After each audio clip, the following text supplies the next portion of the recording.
3월의 첫 거래일, 오늘은 화요일에 저희가 문을 열도록 하겠습니다. 아침엔 투자 어잼입니다. 네, 여러분 안녕하세요. 홍선혜입니다.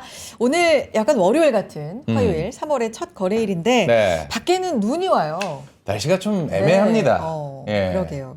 주말에 좀 풀리는 느낌이었는데. 그러게요. 시장도 이제 3월 첫 거래일 좀 산뜻하게 출발을 하면 좋으련만 네. 미증시가 크게 하락을 했고요. 우리 시장 같은 경우는 금요일에 굉장히 크게 하락을 하고 우리 쉬는 동안에 미증시가 좀 반등을 했거든요. 그렇죠. 그리고 어제는 또 빠졌고 이걸 섞어서 반영을 하는 걸지 생각보다는 견조하다라는 평도 있을 수 있고 일단 코스피 코스닥이 좀 양방향 다르게 네. 움직이고 있습니다. 연휴 동안 우리 선혜 씨가 뭘 하셨는지 궁금하기도 하지만 참 많은 일이 지나간 것 같아요. 맞습니다. 네. 네. 러시아 러우 전쟁 때문에 젤렌스키가 트럼프를 만났는데 저는 그런 장면을 살면서 처음 봤거든요. 정상끼리 만나면 좀 예. 이례적인 장면들이 거의 뭐 멱살만 안 잡았지. 네. 그래서 사실 저도 오늘 우리 한국 시장 걱정을 좀 했는데 네. 일단 해석을 어떻게 해야 될지 전문가분을 모시고 그러니까요. 이야기를 나눠보도록 하겠습니다. 이분 바로 모셔서 이야기 네. 들어보도록 하겠습니다. 소개해 주세요. 우리 조현주 의원님 정말 오랜만에 만나보도록 하겠습니다. 반갑습니다. 안녕하세요. 안녕하세요. 네. 바쁘시죠? 네, 요새 조금 바쁩니다. 아이고 그래도 조금 3%도 좀 사랑 좀 아, 해주시고요. 저희 엔투와 함께 하고 있지 않습니까? 네, 맞습니다. 네. 좋습니다. 오랜만에 또 모셨는데 글로벌 이야기를 좀 오늘 맞습니다. 얘기를 해보도록 하겠습니다. 조현주 위원 나오셨으니까 특히 일단 우리 시장도 우리 시장인데 우리 시장이 뭐 미국과 또 때려야 뗄 수 없고 뭐 우리만이 아니라 글로벌 시장 전반이 또 연결되어 있다고 볼 수 있으니까 미국 얘기 좀 해보겠습니다. 일단 가장 아주 우리 시장을 진짜 들었다 놨다 하는 세계를 들었다 놨다 하는 관세 이슈부터 좀 그렇죠. 얘기해 보겠습니다. 4일부터죠. 캐나다, 멕시코에 25% 관세 부과한다. 여지는 없다. 이렇게 확실하게 이야기를 했고요. 중국에도 10% 추가 관세 이제 시작이 그렇죠. 되는 겁니다. 이게 새로운 이슈는 아닌데 네. 위원님 어떻게 보고 계십니까? 맞습니다. 이미 기존에 알려진 악재인데도 불구하고 이제 시장이 어제 좀 크게 나스닥 중심으로 하락을 했던 이유는 아무래도 그동안 이제 관세 부과가 협상될 것이다라는 기대감이 좀 주말 동안 있었던 것 같아요. 특히 멕시코가 중국에도 관세를 부과하겠다라고 얘기하고 마야광도 넘기겠다라고 얘기를 하면서 굉장히 협상하려는 의지를 보였는데도 불구하고 그대로 단행이 되면서 좀 시장에서는 이를 좀 반영하기 시작했다라고 보고 있고 또 추가적으로 나온 얘기가 이제 농산품에 대한 관세 인상도 또 추가적으로 나왔습니다. 네. 그래서 없었던 관세 인상이 생기면서 이렇게 되면은 이제 계속해서 관세 정책이 나오는 것이 아닌가라는 우려가 있었던 것 같고요. 또 이날 발표된 그 PMI 서베이 지표를 좀 보시면 그 안에서 신규 주문 그리고 가격 지표 이렇게 두 가지가 있는데 신규 주문은 오히려 50 기준선을 하회를 했습니다. 결국에는 주문은 좀 떨어지고 있다라는 거고 가격 지표 같은 경우는 오히려 올랐어요. 2022년 6월 대비 고점을 찍었다는 점에서 굉장히 크게 오른 거거든요. 그러면 이게 신규 주문은 내려가고 가격은 올라간다는 거는 스태그플레이션이거든요. 그렇죠. 그래서 이제 심리 지표에서 스태그플레이션 우려가 관세 정책이 단행되기도 전에 미리 지금 기업에서는 이거를 우려하고 있다라는 측면에서 조금 더 과하게 좀 반응한 것이 아닌가라고 판단하고 있습니다. 주문은 줄었는데 가격은 올랐다. 시장이 최근에 가장 우려하고 있던 게 그대로 또 지표를 통해서 맞아요. 간밤에도 드러난 거잖아요. 네. 저희가 주말 사이 젤렌스키 트럼프 이 회담 얘기를 하자마자 지금 댓글창에서 나는 젤렌스키가 불쌍하다 아니다 너무했다 뭐 이런 반응들이 여러분들의 의견들이 나오고 있는데 결국에는 이게 굉장히 중요해요. 왜냐면은 뭐 시장에도 분명히 영향을 좀 미칠 거기 때문에 저는 다시 한번 말씀드리지만 외교에서 이런 장면은 굉장히 생소했습니다. 뭐 재무시뿐만이 아니라 네. 다들 좀 이런 장면이 정상과의 만남에 뭐 이런 위원님께서는 일이었어요. 회담 어떻게 보셨어요? 예, 결국에는 파행을 뭐 예측하신 분들도 있었을 거고 아니다 그래도 정상이 만났는데 손잡고 나와야지 뭐 이런 느낌이었을 것 같은데 어떻게 해석하십니까? 저희도 당연히 이번 정상회담에서 이제 미국과 우크라이나 간의 이런 휘토류라든가 광물 협상이 진행될 거라고 생각을 했고요. 이는 결국에는 미국 주식시장, 미국 경제에는 좀 긍정적인 영향이기 때문에 뭐 미국이 수혜가 가능하다 이렇게 생각을 했습니다. 그래서 이런 돌발 변수 같은 경우는 저희도 예상하지 못했던 거고요. 저희가 자료에서 좀 보시면 이제 전쟁과 평화라는 제목으로 이 러시아 우크라이나 종식 가능성에 대한 시나리오별로 좀 가능성을 저희가 나열해 놨는데요. 60% 베스트 시나리오를 보시면 이제 저희가 주말 동안에 아마 휴전을 하고 광물 협상을 하고 또 지금 러시아가 점령한 우크라이나 점령지는 러시아한테 주고 이런 식으로 마무리가 될 것이다라고 생각을 했고요. 그렇게 되면 수혜를 받는 쪽은 당연히 미국이겠죠. 왜냐하면 미국은 광물도 가져가게 되고 이제 지출도 줄어들게 되고 그리고 어느 정도 이제 피해 지역에 대한 재건에도 참여할 수 있기 때문에 미국 기업들 같은 경우는 좀 수혜를 볼 수 있다 이렇게 말씀을 드렸는데 실질적으로 이 베스트 시나리오가 나오지는 않았죠. 잘 안 됐기 때문에 그래서 결국에는 뭐 30% 가능성이 있는 부분 그리고 월스트 시나리오라고 하는 종전 합의에 실패하는 부분의 가능성이 조금 더 높아졌는데 실질적으로 이 정상회담 이후에 나왔던 얘기가 프랑스에서 한 달 정도는 휴전을 갖자 이런 얘기가 나왔거든요. 그러니까 한 달 정도는 좀 지켜보자 이런 식으로 지금 상황에서 휴전을 갖자 이런 얘기가 나왔기 때문에 아마 베스트 시나리오로 갈 가능성이 높지만 그걸 가는 과정에서 약간의 좀 삐그덕이 있었고 그런 부분에서 한 달 정도의 지연 정도라고 생각을 하고 있고요. 아예 종전 합의가 실패되거나 뭐 아예 러시아에 대한 제재가 뭐 늘어나거나 이렇게 다시 전쟁론으로 가기는 좀 어렵다. 그래서 60%의 가능성인 베스트 시나리오가 가장 높고 다만 그게 저희는 주말 동안에 빠르게 이루어질 거라고 생각을 했는데 트럼프가 빠르게 하겠다고 했으니까 근데 실질적으로는 그렇게 되지 못하고 좀 한 달 정도는 지연되지 않을까 이렇게 보고 있습니다. 그래요. 뒤에서 이제 요런 부분에 대해서 하나하나 조금 더 자세하게 이제 말씀을 해 주실 텐데 네. 결론부터 좀 듣고 싶은 마음이 있어서 지금 그러면 미국의 상황을 좀 종합해 보면 경제적으로는 R의 공포라고 우리가 좀 많이 얘기했잖아요. 침체. 근데 이제는 이게 S의 공포로 바뀌었단 말이죠. S의 공포. 네, 스태그플레이션에 대한 공포 이야기 많이 나오고 있고 여기에다가 뭐 관세 얘기를 끊임없이 진짜 쏟아내고 있는데 관세를 맞는다는 국가도 국가지만 네. 오히려 때린다는 미국 증시가 더 그렇죠. 많이 네. 흔들리는 감도 있어요. 또 여기에다가 뭐 엔비디아 간밤에도 8% 빠졌죠. 믿었던 AI 관련된 주식들이 흔들린다. 그러니까 여러 가지를 종합해 봤을 때 미국 증시 이제 빠지는 거 아니냐. 지금 시작 아니냐. 뭐 이런 얘기가 나오니까 그렇죠. 이거 이제 뒤에서 하나하나 짚어주시고 결론적으로는 어떻게 보고 계신지. 결론적으로. 결론을 말씀을 드리면 지금 제가 보여드리는 차트를 한번 띄워주시면 좋을 것 같은데 지금 관세 정책의 시나리오에 따라서 미국 주식시장의 방향성 그리고 경제의 방향성이 좀 달라질 것 같습니다. 지금 보시면 행정명령에 서명한 관세 정책이 멕시코, 캐나다 부과한다고 했고 이제 상호 관세가 4월 2일 남아 있습니다. 그래서 여기까지는 시행 가능성이 높은데 그 뒤에 보시면 유럽에 대한 25% 관세, 반도체, 자동차, 의약품에 대한 25% 관세, 그리고 추가적으로 어제 나왔던 농산품에 대한 관세 이렇게 전부 다 시행이 되게 되면은 사실 미국 GDP에서 수입이 차지하는 비중이 12%예요. 그러면 미국 전체 GDP의 12%가 타격을 받는 거기 때문에 사실 여기서는 팔아야겠죠. 미국 경기도 12%의 타격을 받는다는 건 굉장히 큰 타격이기 때문에 이제는 끝났다. 이제 미국 중심의 랠리는 끝났다. 이렇게 말씀을 드릴 수 있는데 저희는 그렇게 보고 있지 않습니다. 여전히 트럼프는 협상가라고 생각을 하고 있고요. 이번에 멕시코, 캐나다 관세 부과를 한 이유는 그만큼 여기에 부과해도 미국의 타격은 크지 않기 때문이에요. 멕시코랑 캐나다에 비해서는.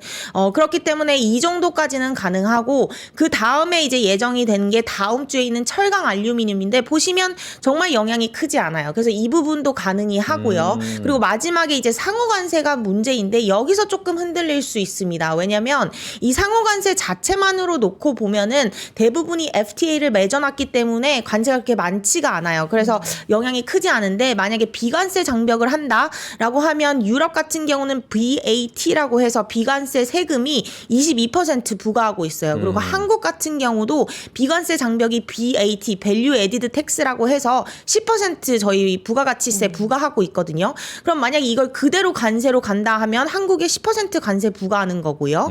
유럽에는 22% 관세 부과하는 겁니다. 이게 정말 그대로 간 간다고 하면 사실 이것 또한 영향이 크겠죠. 그래서 이런 부분들에 대한 협상이 어느 정도 진행되는지 정말 고지고대로 유럽의 22% 한국의 10% 이런 식으로 강하게 갈 건지 이런 부분에 따라서 좀 변동성이 확대될 수 있다. 그래서 4월 2일쯤에 한번 상호간세 우려가 나올 수는 있는데 여기서 이제 끝나지 않을까 이렇게 보고 있습니다. 그 이후 더 가는 거는 좀 어렵다라고 보는 이유가 트럼프한테 좋을 게 없어요. 결국에는 이 관세를 시행한다는 목적이 전쟁을 해서 미국도 죽고 다른 나라도 죽자 이게 아니라 미국이 유리하게 협상을 하자. 미국 내에 투자를 더 많이 해라. 이게 궁극적인 목표이기 때문에 뭐 이 이상으로 넘어가게 되면은 솔직히 좀 말해서는 미국이랑 다른 나라 다 같이 죽자라는 얘기밖에 안 되기 때문에 실질적으로 가능성은 적고요. 그렇기 때문에 궁극적으로는 협상을 하게 될 거고 그 전에 이런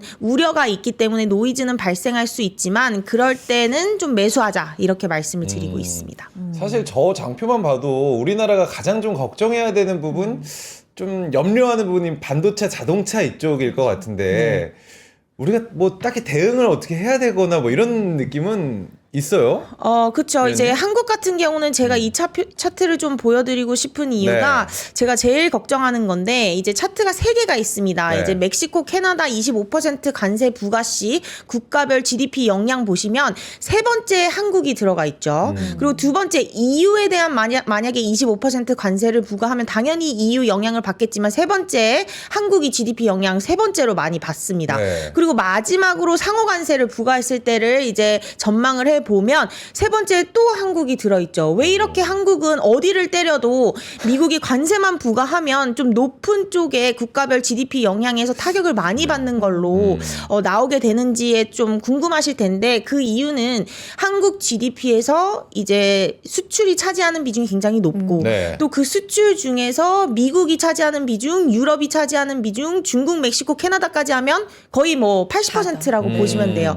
그렇기 때문에 한국 전체 수출이 타격을 받는 거기 때문에 어디를 때려도 지금 영향을 많이 받는 게 한국이다. 그래서 한국은 만약에 이 관세 정책이 정말 현실화된다면 굉장히 많은 타격을 받을 수 있고 경기라던가 그런 부분이 좀 영향을 받을 수 있고 말씀하신 대로 자동차 그리고 반도체 의약품에 때리게 되면 가장 영향을 많이 받는 국가가 이제 한국 그리고 대만 이렇게 보시면 될 것 같습니다. 그래서 아무래도 한국 같은 경우는 관세 정책이 시행이 안 되면 안 될수록 좋고 빨리 이제 협상을 할 수 있게끔 뭐 전국도 안정을 빨리 찾아야 되는 부분도 있다라고 보고 있습니다. 지금 우리가 좀 빨리 대응을 해야 될 시기라고 생각을 하는데 오늘 리포트 내용 자체가 제목이 전쟁과 평화잖아요. 굉장히 좀 저는 무겁게 다가오기도 하는데 사실 지금 러시아 우크라이나 전쟁뿐만 아니라 미중 갈등은 거의 뭐 무역 전쟁이라고 이야기가 되고 있고 중동 리스크도 여전하고요. 그러니까 이런 국가 간 갈등 속에서 이건 좀 주목할 수 있다. 사실 방산 말고는 저는 떠오르는 게 없어가지고 위원님이 좀 말씀을 해주시죠. 네, 저희가 이제 자료에서 좀 보시면 이제 3가지 카테고리로 분류를 했습니다. 그래서 전쟁 카테고리, 평화 카테고리, 그리고 이제 저희가 가져가야 하는 투자 전략 카테고리 이렇게 3가지로 저희가 정리를 해드렸는데 일단 전쟁은 앞서 계속 말씀하셨듯이 뭐 관세 이슈가 있고요, AI 뭐 투자 축소하는 부분, 엔비디아 많이 떨어졌는데 끝이 아니냐 이런 우려들 이런 부분들이 이제 전쟁에 속하겠고요. 이제 평화 부분이 이제 종전 가능성이 높기 때문에 그리고 이제 트럼프 중심으로 아직 나오지는 않았지만 준비되고 있는 부양 정책들이 좀 있습니다. 그래서 그런 부분들에 좀 수혜를 받을 수 있는 산업군. 그래서 결국에는 저희 투자 전략으로 가져가는 게 정부 주도에 좀 이끌어가는 산업에는 투자해도 된다 이렇게 말씀을 드리고 있습니다. 그래서 이 부분을 좀 자세히 좀 말씀을 드리면요. 전쟁 부분은 제가 많이 말씀을 드렸기 때문에 좀 부양 쪽인 평화 부분을 좀 말씀을 드릴게요. 이게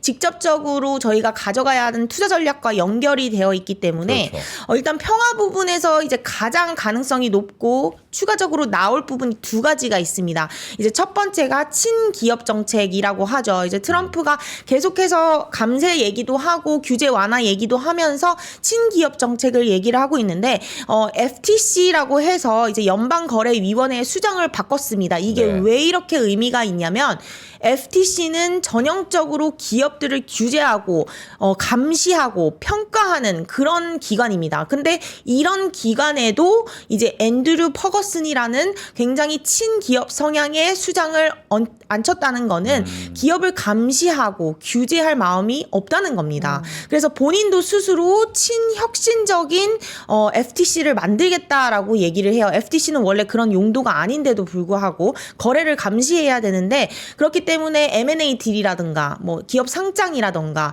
아니면 심지어 대출이라든가 모든 거래에 있어서 기업들이 더 많은 거래를 하고 더 많은 딜을 할 수 있게끔 촉진을 시켜준다는 거죠. 그렇기 때문에 굉장히 이런 부분들은 좀 의미가 있다라고 보고 있고 두 번째는 이제 하원 예산위원회 그리고 하원에서 이미 통과가 된 예산안입니다. 이 예산안에는 감세를 위한 4.5조 달러가 이제 포함이 되어 있어요. 그러니까 결국에는 감세 정책이 아직 나오지는 않았고 어디에 이 4.5조 달러를 쓰겠다는 건지는 모르겠지만 네. 일단 예산 편성을 하겠다는 거죠. 그러면은 아마 빠른 시일 내에 뭐 5월이라던가 한 6월쯤에는 이 예산 편성을 했으니까 이 부분에 대한 구체적인 감세안이 나올 거예요. 법인세는 얼마로 내려주고 뭐 소득세는 얼마로 내려주고 그러면 그런 부분들이 미국 기업들 입장에서는 다시 한번 밸류에이션 멀티플을 올릴 수 있는 요소다 이렇게 생각을 하고 있습니다. 그리고 두 번째로 이제 저희가 좀 주목해야 되는 부분은 이제 전력 인프라랑 금융 이렇게 말씀을 드리고 있는데 일단 전력 인프라 같은 경우는 AI랑 같이 가고 있어요. 그래서 AI 같은 경우는 잘 아시다시피 이미 스타게이트라는 부분으로 정부 투자를 하겠다고 했고 이제 AI라는 게 더 이상은 민간 기업이 투자하는 것이 아니라 마이크로소프트가 줄이던가 메타가 늘리던가 그거와 유무와 상관없이 이제 정부에서 AI에 대해서 국가 경쟁력이다라고 선정을 했기 때문에 이제 정부 자체에서 소버린 AI라고 하죠. 이제 국가 간의 AI 경쟁이 진입을 했기 때문에 이 AI에 대한 투자를 줄일 수가 없습니다. 그래서 트럼프가 이번에 이 백악관의 에너지 지배력 위원회를 신설을 해서 이 더그 버검이랑 크리스 화이트를 이제 수장으로 지명을 했습니다. 그래서 이들이 하려는 게 뭐냐면 오른쪽에 보시면 이 데이터 센터를 더 많이 건설하려고 하고 있어요. 지금 보시면 한 10개 정도밖에 안 되죠. 이거를 한 20개 정도로 굉장히 많이 늘리려고 하고 있습니다. 그렇기 때문에 이 전력 인프라가 결국에는 소버린 AI 국가 간의 경쟁 구도에서 가장 차이를 나타낼 수 있는 것이 이제 전력 캐펙스라고 생각을 하고 있기 때문에 전력 인프라 최근에 많이 내려갔거든요. AI도 많이 내려갔지만 유틸리티 전력 기업들 저는 전력 기업들을 더 먼저 담는 게 AI 기업들보다 낫지 않나. 왜냐면 먼저 돈이 들어가는 부분이 이제 AI도 AI지만 그건 민간 기업으로 중심으로 가고 있고 네. 아직까지는. 근데 이 전력 데이터 센터나 전력 인프라 같은 경우는 정부가 주도하고 있기 때문에 이제 전력 쪽이 AI랑 같이 가기는 하지만 더 먼저 좀 수혜를 받지 않을까 정부 주도 하에서 그렇게 좀 보고 있습니다. 그리고 마지막으로 이제 말씀을 드릴 게 이제 금융 규제 완화입니다. 네. 그래서 말씀드린 대로 수장 이미 다 바꿨어요. FDIC 바꿨고요, SEC 바꿨고 CFTC 바꿨습니다. 다 친가상화폐 그리고 친대출 규제 완화, 친금융 쪽으로 다 바꿨기 때문에 지금 이제 입법 준비를 하고 있는 정책들은 굉장히 은행들한테 우호적인 정책일 가능성이 높아요. 대형 은행들도 좋을 거고요. 지방 은행들이나 중소형 은행들도 수혜를 받을 수밖에 없습니다. 그래서 이런 기관장들이 다 바뀌었기 때문에 앞으로의 규제는 당연히 떨어질 수밖에 없는 거고요. 그리고 규제를 강화하는 부처들 보시면 소비자 보호국이라든가 뭔가 감독을 하고 있는 신용조합 감독청 그리고 금융조사국 이렇게 규제를 하고 감독을 하는 이런 기관 같은 경우는 다 폐지를 시켰어요.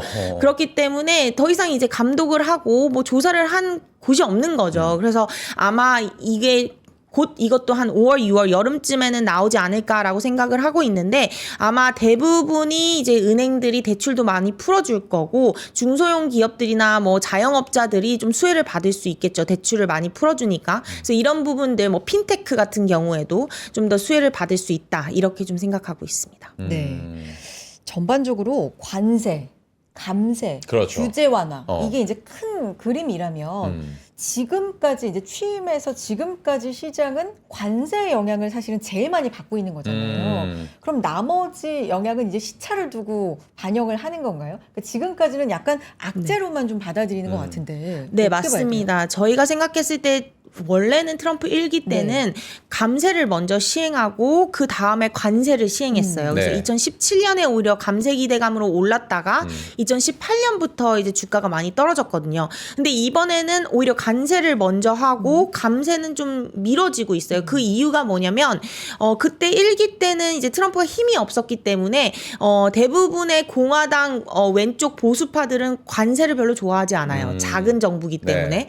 그래서 힘이 없기 때문에 관세를 강하게 밀어붙일 수가 없었던 거죠. 그래서 보수당이 좋아하는 보수당이 굉장히 동의하는 감세를 먼저 시행했던 거고 지금은 관세를 해도 무방하기 때문에 관세를 먼저 가지고 나오고 있어요. 근데 이 감세라는 거 그리고 친기업이라는 것도 안 나올 수가 없는 게 결국에는 이제 트럼프가 계속해서 공약으로 내세웠던 게 세금을 줄여주겠다, 비용을 줄여주겠다는 거거든요. 그렇기 때문에 아마 관세가 지금 한 3, 4월쯤에 좀 많이 나오고 어느 정도 나올 만큼 나오고 나면은 그 다음에는 물가에 미치는 여파 그리고 경기에 미치는 여파 그리고 지금 주식시장도 좀 하락하고 있잖아요. 네. 이런 부분을 메꿀 수 있는 부분을 아마 감세나 친부양 정책으로 가져오지 않을까 이렇게 생각을 하고 있습니다. 그리고 대부분 과거 대통령들이 임기 초반에 대부분 주식시장을 막 내려놓고 경제도 안 좋게 만들어 놓고 그래서 이걸 다 전 정부를 탓하는 거죠. 그리고 난 뒤에 이제 자기가 가져오는 부양 정책이나 이런 것들로 이제 조금 올려주는 그런 패턴이 굉장히 많이 보였기 때문에 아마 비슷한 패턴으로 가지 않나 이렇게 보고 있습니다. 뭐 취임한 지 이제 한 달 넘고 그랬지만 그거밖에 안 됐어요? 어쨌든 미국 뭐 중간 선거라는 제도도 있기 때문에 그거 생각하면은 좀 이렇게 센 거는 미리 앞에서 해놓고 네. 뒤에 부양시킬 가능성도 네. 뭐 있다. 네. 이렇게 네. 연관지어 볼 수가 있는. 그러면은 흔들릴 때 사야 되는 거예요? 네, 흔들릴 때 사는 게 맞죠. 근데 흔들림이 언제까지 그러니까요. 가는지, 어느 정도까지 가는지 이게 중요한데 지금은 처음 흔들렸잖아요. 네. 그래서 조금 더 흔들릴 일은 남아 있다. 상호 관세 때문에. 상호관세 때문에. 그래서 한 추가적으로 저희가 하단을 한 5,000 S&P 500 기준으로 한 5,600 제시하고 있는데 뭐 여기서 추가 5% 정도 S&P 500 기준으로 흔들리면은 그땐 정말 사도 되지 않을까라고 생각은 하고 있습니다. 일단 위원님 장바구니에는 제가 일단 넣어놓도록 하겠습니다. 네. 구매 버튼은 아직 못 누르고. 네. 조금만 더 네. 쓰는 걸로. 근데 우리가 저는 어떻게 보면은 젤렌스키하고 트럼프의 회동을 보면서 유럽의 반응이 굉장히 좀 궁금해졌거든요. 그래서 실제로 유럽 반응을 보니까 뭐 영국에서 이제 국왕이 나와가지고 아유 고생했다고 이렇게 격려도 해주는 좀 모습을 보였는데 요즘에 위원님 유럽 증시 진짜 잘 나가잖아요. 네. 뭐 방산주도 5년 만에 최대폭으로 상승했다 이런 얘기를 하는데 종전이 되든 아니면은 이 상태가 계속되든 유럽 경제에도 영향을 줄 것 같거든요. 어떻게 판단하세요? 네, 맞습니다. 저희가 유럽 주식시장이 오히려 미국 주식시장보다 훨씬 더 수익률이 연초에는 좋았기 때문에 굉장히 많은 기관 투자자들도 질문을 많이 해주시는데 자료 한번 보시면은 지금 유럽 같은 경우는 굉장히 많이 오른 주가들이 종전 관련주 그리고 재건 관련주 이런 애들이 굉장히 많이 올랐어요. 그러니까 결국에는 그동안 굉장히 눌려 있었던 이 유럽의 주식시장이 우크라이나 러시아 전쟁 종료로 인해서 좀 많이 튀어오르는 흐름이었다. 전쟁 종료와 함께 이제 기대감이 좀 많이 비춰진 것 같고요. 또 이제 이런 종전이 되면은 결국에는 정부가 돈을 써야 돼요. 재건이라는 걸 해야 되기 때문에. 그래서 돈을 많이 써야 되는데 보시면은 EU나 아니면 미국이라던가 이런 국가들이 굉장히 많은 지원을 해줬기 때문에 앞으로 이런 재건 관련 주들이 좀 좋을 수 있다. 이런 기대감이 있는 거라고 보시면 될 것 같습니다. 네. 이제 다만 이제 저희가 조금 유럽이랑 이제 미국 중에서 어디가 좀 더 수혜를 보느냐라고 한다면은 저희는 미국이라고 조금 더 생각을 하고 있어요. 네. 그 이유가 뭐냐면 이제 유럽 많이 오르기는 했지만 일단 많이 올랐던 이유 중에 이제 러시아 우크라이나 전쟁도 있지만 금리 인하도 있고요. 그리고 독일 총선 이후에 재정을 좀 더 쓸 수 있다라는 기대감도 있습니다. 그래서 이런 종합적인 것들이 지금 시장에 이미 많이 반영됐다라고 생각을 하고 있고요. 시장이 기대했던 것보다는 재정 여력이 많지가 않아요. 그래서 보시면 오른쪽 차트입니다. EU에는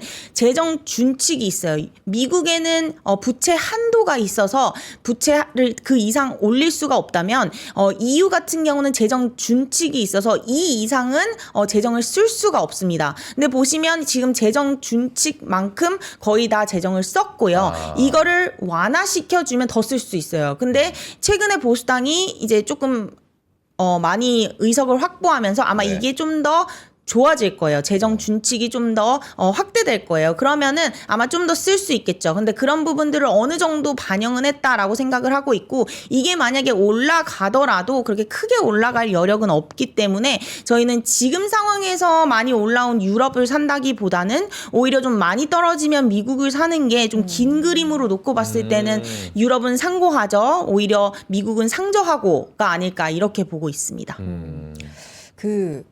우리가 이제 오늘 같은 경우도 사실 방산주가 우리 시장에서 맞아요. 굉장히 좀 든든한 역할을 해주고 있기 때문에 방산 같은 경우는 유럽도 이제 방위 쪽에 지출을 늘릴 수밖에 그렇죠. 없고 자생, 무기 쪽도 그렇고 이런 거 이제 준비한다 그런 움직임들도 사실 네. 포착이 되고 있잖아요. 근데 이제 섹터 측면에서 보자면 지금까지는 굉장히 좀 평화 위주의 그런 걸 기조를 오래 가져갔기 때문에 물론 그런 노력을 한다 해도 좀 시간이 걸릴 것이다. 그러면 어쨌든 우리가 수혜를 보는 기간도 좀 길어질 것이다. 이런 걸로도 좀 생각을 해볼 수 있을까요? 네, 조금은 이제 시간이 길어질 수 있다 이렇게 보실 수도 있는데 최근에 아무래도 정상회담이 잘 안 되다 보니까 우크라이나와 미국 간에 아마 유럽에서는 국방 지출을 좀 빠르게 늘리려고 하는 것 같아요. 그래서 유럽에서도 이제 유럽 지수단으로 봤을 때는 조금 고점에 있고 재건 관련주 그리고 우크라이나 종전 관련주들이 좀 수혜를 봤다면 오히려 전쟁 관련주라고 하면 방산이거든요. 종전과 반대되는 거죠. 그렇죠. 그래서 방산 관련주들이 유럽에서도 좀 튀는 흐름을 보였어요. 어제 시장에서. 네. 그리고 한국도 지금 마찬가지고 결국에는 이제 트럼프가 국방비를 바탕으로 협상을 하려고 하고 또 철회를 하려고 하고 이런 모습을 봤을 때는 국가 간의 이 방산에 대한 투자는 줄일 수 없다고 생각해요. 한국도 마찬가지고요. 미국도 마찬가지라고 보고 있습니다. 그래서 이 방산 테마라는 거는 제가 봤을 때 올해까지는 어느 정도 좀 안정적으로 담아가도 좋은 테마라고 생각을 해요. 올해까지는, 예. 네. 그래서 올해까지는 좀 계속 우상향하는 패턴을 보이지 않을까 이렇게 좀 보고 있습니다. 사실 우리가 투자 입장에서는 네. 이익을 내는 게 무조건 좋은 거잖아요. 그렇죠. 목적이고. 네. 그런데 이 전반적으로 세계가 방산에 열광한다는 건 약간 또 한편으로는 씁쓸한 감이 없지 않아 있어요. 네. 조바방 얘기할 때 조금 더 제가 방산을 신경을 쓸 걸 그랬어요. 그러게요. 네. 일단은 저희 광고 좀 듣고 또 자료가 바로, 많습니다. 맞아요. 오늘. 네, 여러분 잠깐만 광고 듣고 올게요.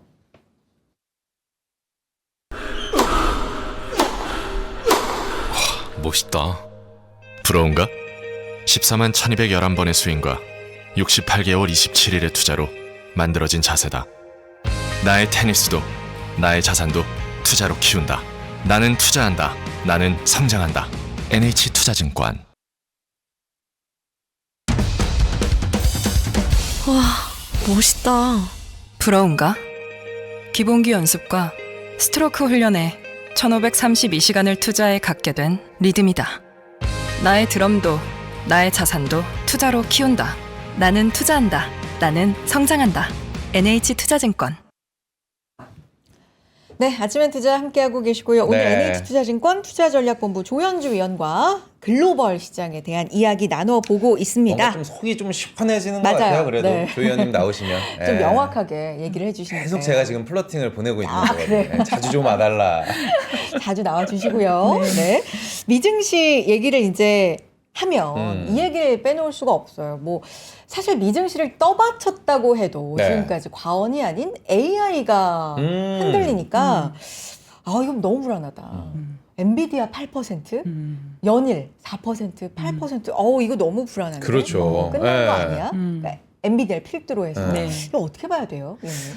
네, 이제 AI 같은 경우는 이제 엔비디아가 작년처럼 굉장히 나홀로 독주를 보이고 수익률을 이제 크게 가져가기는 어려운 국면입니다. 그래서 뭐 장표 제가 전쟁에서도 나와 있지만 이 글로벌 AI 경쟁 시대에 돌입을 하면서 이제 AI 특히 엔비디아 같은 경우는 나 혼자 이제 계속 독주를 했다면 이제는 다양한 이제 경쟁자들이 나왔어요. 고함량 반도체를 이용하지 않고도 저비용으로 뭔가 AI를 생성할 활용할 수 있는 중국의 딥시크가 탄생하고 난 그러니까. 뒤부터는 조금은 이 엔비디아에 대한 모멘텀이 조금은 꺾였다라고 생각을 하고 있고요. 다만 긴 그림으로 봤을 때 이 고함량 반도체에 대한 수요는 크게 줄어들지는 않는다. 다만 그동안 너무 많이 올랐고 또 그동안 AI 특히 엔비디아 같은 경우는 이 실적 측면에서 뭐 100% 200% 성장을 했잖아요. 근데 올해 같은 경우는 그것만큼은 나오지가 않기 때문에 그로스가 좀 줄어들어서 그 모멘텀이 좀 줄었다라는 거고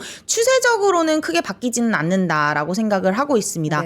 다만 이제 뭐 작년에는 M7만 뭐 나홀로 계속 M7만 독주를 했고 다른 기업들은 거의 뭐 오르지 않았다면 올해 같은 경우는 M7 내에서도 좀 차별화가 있을 것 같아요. 관세라는 이슈도 있고 이제 물가라던가 금리에 대한 이슈도 있고요. 그렇기 때문에 M7 내에서도 좀 AI 안에서도 좀 수혜를 받는 애들의 차별화가 있을 것 같은데 그걸 놓고 본다면 아무래도 좀 최근에 투자 지출을 줄인 마이크로소프트라든가 그리고 엔비디아 같은 경우는 조금은 쉬어가는 국면이라고 볼 수 있겠고 오히려 저비용 AI가 많이 나타나면서 애플이라던가 뭐 메타라던가 이런 쪽은 오히려 좀 수혜를 볼 수가 있겠죠. 그래서 조금은 이 M7 내에서도 좀 차별화 흐름이 좀 나타나는 것 같고 테슬라 같은 경우는 조금은 다른 결이라고 보시면 돼요. 오히려 테슬라는 관세 정책에도 영향을 받고요. 그리고 예, 전기차 같은 경우는 자유 소비재 같은 이런 부분에도 영향을 받기 때문에 조금은 테슬라 같은 경우는 좀 결이 다르다라고 생각을 하고 있어서 이제 관세 정책에 좀 영향을 받는 거고 애플은 관세 정책에 영향을 받을 수는 있지만 대부분의 공장들이 뭐 중국 그리고 미국 그리고 대부분이 다 있기 때문에 그래도 관세 정책에 대한 영향을 좀 받기는 하지만 테슬라 대비해서만큼은 아니고 오히려 AI에 대한 비용이 줄어들게 되면 애플은 좀 수혜를 볼 수 있다. 긴 그림에서 이렇게 좀 판단을 하고 있어서 M7 자체 내에서의 이런 차별화가 좀 흘러가는 것 같고요. 다만 전반적인 긴 그림에서 놓고 봤을 때는 저희가 생각했을 때 엔비디아의 이런 추세가 꺾였다. 뭐 트렌드가 끝났다. 이렇게 보지는 않고요.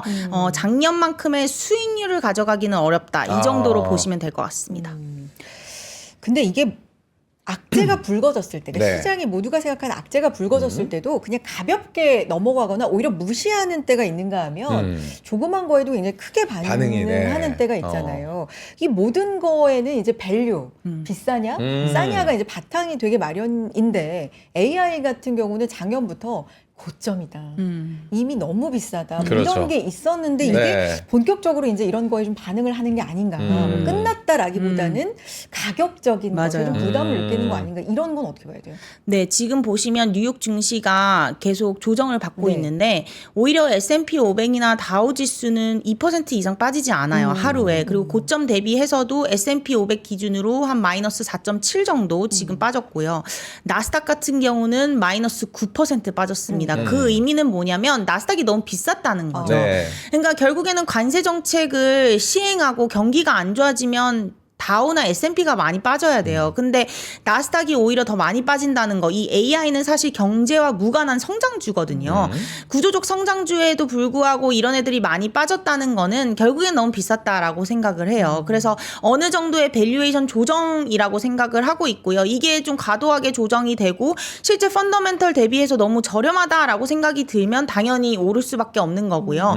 그 이제 시점이 언제냐라고 봤을 때 이제 관세 정책에 대한 이슈, 불확실성에 대한 이슈, 그리고 위험 자산에 대한 심리가 좀 잦아지면 다시 엔비디아에 대한 부분도 다시 들어올 거다 이렇게 생각을 하고 있습니다. 그래서 지금은 밸류 조정의 시기라고 생각을 하고 있고요. 어느 정도 이제 밸류가 조정이 되고 나면은 뭐 다시 또 올라가지 않을까 이렇게 보고 있습니다. 지금 위원님의 뷰는 조정 기간이라고 네, 지금 생각을 지금부터 하시는 거죠? 한 달 정도는 한달 정도? 좀 변동성이 확대될 수 있다. 이렇게. 네, 아까 저희가 일부에서 얘기를 했지만 이 미국 자금이 정부 자금이 어디로 들어가냐를 보면은 전력 인프라 얘기를 해주셨잖아요. 거기다가 이제 데이터 센터 전력 수요가 10년 안에 10배가 증가할 것이다. 뭐 이런 미국 내 이야기들도 많이 나오고 있는 상황인데 얼마 전에 또 공급 과잉 얘기도 있다 보니까 또 헷갈리신 분들이 계실 것 같아요. 정리를 한번 더 부탁을 드려볼게요. 네, 지금 같은 경우는 이제 미국은 고사양 반도체에 대한 부분에 대한 수요가 많아질수록 이 전력에 대한 수요가 훨씬 더 많아집니다. 근데 만약에 딥시크처럼 저비용, 저가 반도체로 인해서 AI 모델이 생성이 생성이 된다 하면은 그렇게 많은 전력이 필요가 없는 거겠죠. 그래서 오히려 공급 과잉인 게 아니냐 이런 우려가 나왔는데 실질적으로 지금 딥시크가 발명한 이 AI와 그리고 지금 뭐 마이크로소프트나 뭐 아마존이나 구글에서 지금 하고 있는 AI는 결이 다릅니다. 이제 LMM 모델이라고 해서 조금은 이제 딥시크에서 발명하고 있는 AI는 좀 저가형 모델이라고 생각하시면 되고 구글이나 뭐 아마존 이런 쪽에서 발명하고 있는 이 AI 오픈 챗 GPT에서 발표하고 있는 AI는 정말 인간의 이제 두뇌를 좀 대체할 수 있는 AI, AGI라고 하죠. 이런 부분들을 하고 있기 때문에 계속 끊임없이 투자를 하는 거고 고사양 반도체가 필요한 겁니다. 그러면 이 AI 경쟁에서 결국에는 이 AGI, 인간의 뭐 두뇌를 대체할 수 있는 AI가 나와야 되는데 그러려면 저사양으로는 어렵다는 거죠. 아무래도 한계에 부딪힐 수밖에 없고 그리고 딥시크도 고사양을 어느 정도 사용을 했고요. 그렇기 때문에 이 전력에 대한 수요는 계속 늘어날 수밖에 없고요. 미국 내의 인프라를 보시면 거의 신흥국 수준이에요. 그래서 그래요? 인프라가 굉장히 노후화됐고 네. 1950년대에 굉장히 많이 지어졌기 때문에 이런 부분들에 대한 좀 노후화가 새로 교체돼야 되는 그런 수요도 맞물려 있어요. 네. 그렇기 때문에 어느 정도 전력 인프라에 대한 투자는 좀 지속될 수밖에 없다. 특히 올해 같은 경우는 트럼프가 이미 발표했고 행정명령에도 서명을 했기 때문에 행정명령에 서명을 하면 180일 이내에 예산이 또 나와야 되는 부분이 있거든요. 그래서 아마 이런 부분들로 인해서 이 전력 인프라는 계속 가져가야 된다. 뭐 방산과도 같은 거죠. 네. 계속 가져가야 되는 부분이다 이렇게 보고 있습니다. 그러면 지금까지만 정리를 해보면 일단 미증시의 조정 과정은 좀 뭐 가격적으로든 네. 정책 측면으로든 있을 수밖에 없는데 그 시기를 한번 우리가 물론 예측은 힘들지만 대략적으로 보자면 4월 초중순 그러니까 여러 가지로 가격 조정도 어느 정도 이루어지고 상호 관세에 네. 대한 얘기가 어느 정도는 나올 만한 그 부분으로 본다면 지금은 심리적으로 위험 자산 선호가 굉장히 좀 위축돼 있는 국면이라고 보거든요. 그럼 네. 요거는 이제 한 달 가량은 더 이어진다. 이렇게 봐야 될까요? 그쵸. 이제 상호 관세가 4월 2일이니까 네. 그때 뭐 유럽이 자기네들의 BAT를 뭐 낮추겠다. 아니면 뭐 한국 같은 경우도 뭐 BAT를 낮추거나 아니면 뭐 투자를 더 많이 하겠다. 지금 TSMC도 오늘 이제 발표했거든요. 네. 투자하겠다고. 그래서 유럽 기업들 뭐 폭스바겐이나 이런 애들이 또 투자를 미국에 많이 하겠다. 이러면 이제 시장은 또 다시 상승하겠죠. 협상이 있다.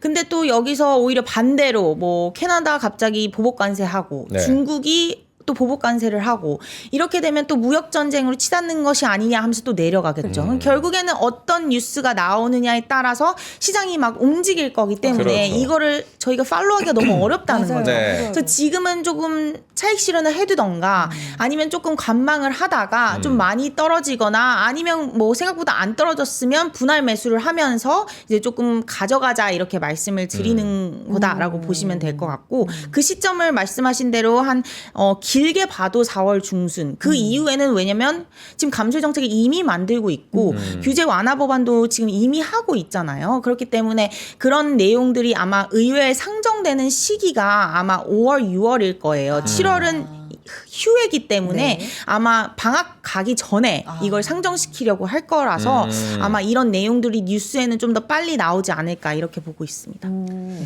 결국에는 저는 요즘에는 참 말싸움인 것 같아요. 트럼프의 입에도 참 많이 주목을 하는 것 같은데 저는 오늘 어떤 메시지, 오늘 내일 중국 양회가 또 열리잖아요. 네. 여기에서 중국이 또 어떤 메시지를 던지냐에 따라서 시장이 어떻게 반응하는지 올라갈 건지 내려갈 건지 향방을 좀 예측은 좀 힘들겠지만 네. 위원님은 어떻게 보세요?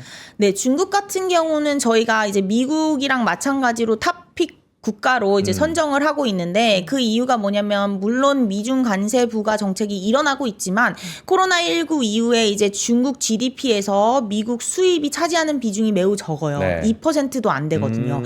그렇기 때문에 이런 관세 정책을 해도 일기만큼 영향이 크지가 않고 이미 많이 탈중국이 되어 있는 상태라서 네. 어느 정도 이 영향이 적고요. 근데 이제 미국이랑 중국만이 유일하게 금리도 인하시켜주는 통화정책 기조 그리고 지출도 더 늘리는 감세라던가 부양책 기조를 행할 수 있는 여력이 있는 두 국가가 중국이랑 미국이에요. 중국, 미국. 통화 정책과 재정 정책을 같이 쓰는 국가인 거죠. 그렇기 때문에 저희는 가장 정책 모멘텀이 강한 국가가 이제 중국, 미국이라고 생각을 하고 있습니다. 이번에 이제 발표한 정책들을 좀 보시면 이구 환신 정책이라고 해서 이제 22페 제가 이 네네. 월보에 좀 네. 보여드렸는데 이 이구 환신 정책으로 인해서 저희가 예상하고 있는 중국의 GDP 성장률과 소매 판매가 각각 이제 0.4%포인트 그리고 1.2%포인트 올라갈 것으로 저희가 예상을 하고 있어요. 네. 그리고 이 이구 환신 정책은 결국에는 소비를 促진시키는 정책이거든요. 그래서 왼쪽 표에 보시는 것처럼 기존에는 뭐 냉장고, 세탁기, TV, 에어컨 등 이런 8종이었다면 이제 신규적으로는 굉장히 더 많이 늘어났다 제품들이 이렇게 보시면 되고 보조금 같은 경우도 상향 조정이 되면서 이 소비를 촉진시키려는 의지가 굉장히 높다. 그래서 정부의 재정 지출이 소매 판매 증가율을 견인하고 결국에는 2025년은 내수거든요. 내수가 강한 자만이 살아남는데 중국 같은 경우는 미국과 마찬가지로 내수가 크고 네. 또 견조할 수 있기 때문에 이 소비 부양책으로 인해서 조금 둔화됐던 이런 내수들이 좀 살아날 수 있는 그런 시기가 2025년이다 이렇게 생각을 하고 있고요. 두 번째는 막 내수가 막 강하진 않지만 왜냐하면 부동산이 아직 안 좋기 때문에 이 딥시크로 인해서 이 성장주 중심으로 이제 미국 경기가 좀 촉발되고 있어요. 중국 네. 중국 경기가 좀 촉발되고 있어요. 그래서 이제 중국 정부도 이 성장주 중심으로 투자를 늘려가고 있기 때문에 아무래도 이 재정 적자의 비율이 크게 확대될 것으로 올해는 예상을 하고 있습니다. 그래서 저희 바이든 정부 때 미국 재정 지출 늘리면서 시장이 갔던 것처럼 중국 같은 경우도 이렇게 재정 적자 늘리게 되면은 물론 부동산 경기 여전히 안 좋고 소비 뭐 바닥에서 올라오고는 있지만 이 신성장 동력, 소프트웨어 투자 이런 쪽으로 또 끌어올 수가 있는 거거든요. 그래서 이 정부의 이 부양책이 있다라는 측면에서 저희는 좀 긍정적으로 중국 시장 보고 있습니다. 중국 경기가 안 좋다. 네. 거의 뭐 최악의 수준이다. 부동산 뭐 네. 망했다. 제가 걱정할 수준이었으니까요. 그러니까 이런 네. 얘기를 이제 하다가 네. 사실 중국에 대한 시선이 확 바뀐 시점이 물론 그 전부터 뭐가 많았겠지만 딥시크잖아요. 네, 맞아요. 그게 그렇게 컸던 거예요? 어느 정도인 거예요? 이제 딥시크가 왜 굉장히 컸다라면은 아무래도 한국도 그렇고 뭐 유럽도 그렇고 이 AI 관련해서는 이제 미국 말고는 할 수 있는 능력이 없다. 이렇게 맞아. 좀 많이 생각을 했었죠. 근데 이 딥시크라는 작은 기업이 굉장히 마이크로소프트 오픈 AI만큼의 수준의 좀 좋은 저사양 LLM 모델을 성공시켰다라는 측면에서 중국이 확실히 이제 미국을 대응할 수 있는 카드가 중국이 있구나라는 측면에서 좀 많이 주목을 받았던 것 같고 이 딥시크를 계기로 중국 정부에서도 중국도 이제 미국에 대응할 만한 AI 주도 경제 성장과 이런 투자 정책을 할 수 있다라는 측면에서 많이 밀어주고 있기도 하고요. 그렇기 때문에 이런 부분들이 좀 선순환이죠. 이제 어느 정도 결과도 나왔고 그래서 정부가 더 밀어주고 그러면서 이제 투자와 뭐 소프트웨어 이런 쪽으로 경기가 부양되는 거죠. 소비나 뭐 내수나 부동산은 여전히 밑에 있더라도 그런 투자나 기업들이 이끄는 경기 부양 이런 식으로 좀 보시면 될 것 같습니다. 그래서 조금 더 중국이 많이 눌려 있기도 했고 좀 저렴하기도 했기 때문에 뭐 추가적인 모멘텀을 좀 강하게 받은 게 아닌가라는 생각을 가지고 있습니다. 이게 사실 AI를 이용을 해보니까 이 사용자의 어떤 수준에 따라서도 굉장히 달라지는 것 같거든요. 그래서 여쭤보고 싶은 거는 고사양의 미국이 AI를 이끌어 나갈 것이냐 아니다. 저사양 가성비 좋잖아. 중국이 좀 이끌고 나갈 것이냐. 네. 아직은 뭐 비교하기에는 중국이 너무 작긴 하지만 네. 앞으로를 봤을 때는 또 어떻게 우리가 따라가 볼까요? 제가 봤을 때는 약간의 그 전기차 느낌과 비슷한 것 같아요. 전기차 네, 느낌이? 초반에 이제 굉장히 비싼 테슬라의 전기차가 이제 시장을 주도하다가 네. BYD 같은 값싼 전기차가 들어오면서 이제 중국이 좀 많이 시장에 점령을 했잖아요. 그래서 저희가 봤을 때 초반에는 이제 미국 주도의 AI 모델이 좀 점령을 할 것 같아요. 이제 중국은 굉장히 뒤처져 있고 시간이 걸리고. 네. 근데 결국에는 시간이 지나면서 이제 비용에 민감해지고 비용도 내려가고 나오고 그러면 이제 저사양 저비용에 더 민감한 그런 AI 모델들이 더 많이 생겨나면서 좀 중국이 또 다시 침투하는 그런 흐름이지 않을까. 그래서 초반에는 아직 미국이 주도하고 있기 때문에 아직까지는 미국에 투자하는 게 맞다. 그 이후에 이제 중국은 좀 차후의 문제다 이렇게 저는 보고 있습니다. 중국 테크가 그래서 좀 좋았잖아요. 네. 그러면은 이제 미국하고 같이 좀 탑픽으로 보신다 말씀해 주셨으니까 테크만 좋아요? 아니면 다른 것도 좀 볼 필요가 있는 거예요? 네, 맞습니다. 네. 저희가 그 투자 정책을 네. 43페이지 저희 월보의 전략으로 좀 제시를 해놨는데요. 네. 말씀드리는 것처럼 저희가 항생 테크, 즉 중국의 테크 지수만 좀 좋다 이렇게 말씀을 드리고 있습니다. 아무래도 뭐 내수가 좀 부양을 많이 시키고 돈을 많이 쓰고 있지만 그럼에도 불구하고 결국에는 AI 관련된 정부 주도의 지출이 더 많기 때문에 네. 항생 테크 정도로 저희가 중국은 추천드리고 있고요. 미국 같은 경우는 오히려 나스닥을 빼고 S&P 500 중심으로 좀 더 넣었습니다. 결국에는 항생테크 중국의 성장주는 아직 싸다 이런 의미고 미국의 성장주는 조금 비싸다 네. 이런 의미에서 항생테크를 넣고 S&P 500을 넣었다라고 보시면 될 것 같습니다. 이 의미가 좀 있는 것 같아요. 중국 성장주는 아직 싸고 네. 미국의 기술주 성장주는 아직은 좀 비싸다. 네. 요게 또 어느 순간에는 분명히 네. 뒤집어질 거란 말이죠. 네. 그렇죠. 그 순간 뭐 예측은 힘들지만 네. 어떤 기준으로 좀 보면 될까요?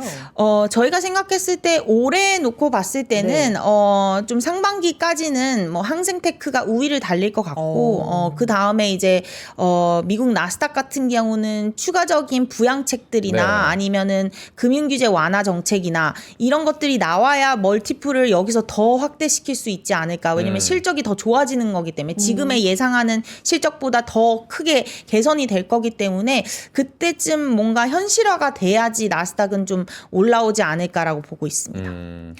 지금 천혜영님도 중국이 세계 인재들 다 데리고 간다고 제가 걱정하는 게 그겁니다. 우리도 빨리 인재를 키워야 되는데 제가 공부할 수는 없어서 저희 후배님들이 공부를 열심히 좀 해줬으면 좋겠는데 마지막 저희가 시간이 이제 거의 끝으로 가고 있는데 비트코인 요즘에 얘기 많더라고요.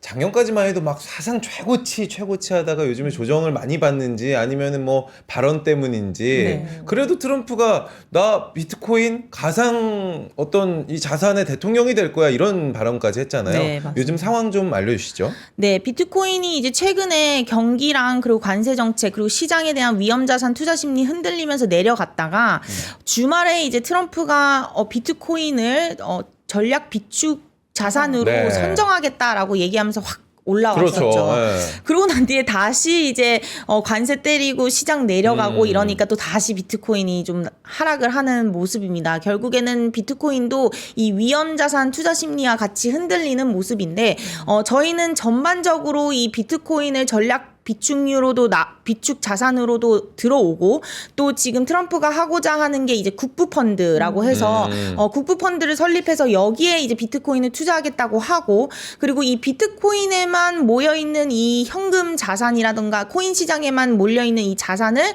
이제 대출도 해주고 이를 바탕으로 기업 영업 활동도 할 수 있고 이런 부분들을 풀어주게 된다면 굉장한 이 모멘텀으로 작용할 수 있다고 생각해요. 그래서 지금은 아직 정책이 나온 게 없고 위험 자산이 흔들리니까 많이 내려앉았지만 결국에는 가고자 하는 방향성은 이 코인 시장을 개방하는 거 네. 그리고 이 코인 시장을 정부의 그 국부 펀드나 아니면 비축 자산으로 적립시키는 것이기 때문에 저희는 전반적으로 이제 좀 더 계속해서 올라갈 수 있다. 10만 달러 이상으로는 갈 수 있다. 이렇게 보고 있습니다. 그 10년물 국채 금리를 우리가 굉장히 좀 미국에 눈여겨 보면서 4.5, 뭐 4.7, 4.8 이때는 네. 너무 높다. 5% 간다. 증시에 너무 부담이 있다. 네. 이제 이러다가 속도가요. 지금 4.1%대까지 네. 어느덧 떨어졌거든요. 근데 이렇게 되면 뭐 부담이라고 그랬었으니까 내려가니까 이제 좋게 봐야 되는 건데 사실 이 이유가 내려가는 이유가 뭐 침체를 걱정해서 맞아요. 내려가는 거니까 이유를 봐야 되는 거예요. 지금 4.1이라는 레벨 때는 어떻게 봐야 되는 거예요? 근데 사실 금리 4.1로 내려간 거는 굉장히 좋은 신호예요. 굉장히 부담도 떨어졌고 금리가 뭐 관세한다고 하는데도 튀지도 않고 근데 이제 오히려 반대로 경기 침체에 대한 우려로 이제 주식 시장보다는 채권 시장이 매력적이다. 그래서 이제 주식을 하지 말고 채권으로 가야 된다. 그레이트 로테이션이라고 하죠. 그래서 네. 그런 부분들에 대한 전환이 좀 있는 것이 아닌가라는 우려가 있는 것 같습니다. 근데 일단 금리가 내려가는 거는 기업 입장에선 굉장히 좋고요. 경기 침체가 아니다. 미국 경기는 여전히 견조하고 버텨줄 수 있다. 그리고 하드 데이터가 여전히 버텨준다. 심리 데이터는 내려왔지만 그렇게 된다면 전반적으로 다시 이제 위험 자산에 대한 부분도 다시 들어올 거라고 생각을 하고 있거든요. 그래서 아마 이 채권 금리에 대한 부담은 한층 완화가 됐지만 이 위험 자산이 이 채권 시장이 부담이 덜 안 되는데도 불구하고 안 올라오는 거는 경기에 대한 불확실성이라고 보면 돼서 그런 부분들은 이제 앞으로 경기 지표를 보면서 좀 생각보다 미국 경기가 그렇게 나쁘지는 않다. 경기 침체는 좀 시기상조였다. 이런 부분이 나오게 되면은 좀 미국 시장으로 다시 들어오지 않을까 이렇게 보고 있습니다. 그러면 가장 빠르게 확인할 수 있는 데이터가 이번 주 고용인가요? 네, 고용 지표도 있고 이제 뭐 2월 달에 이제 발표될 이제 CPI가 제일 중요하겠죠. 네. 네.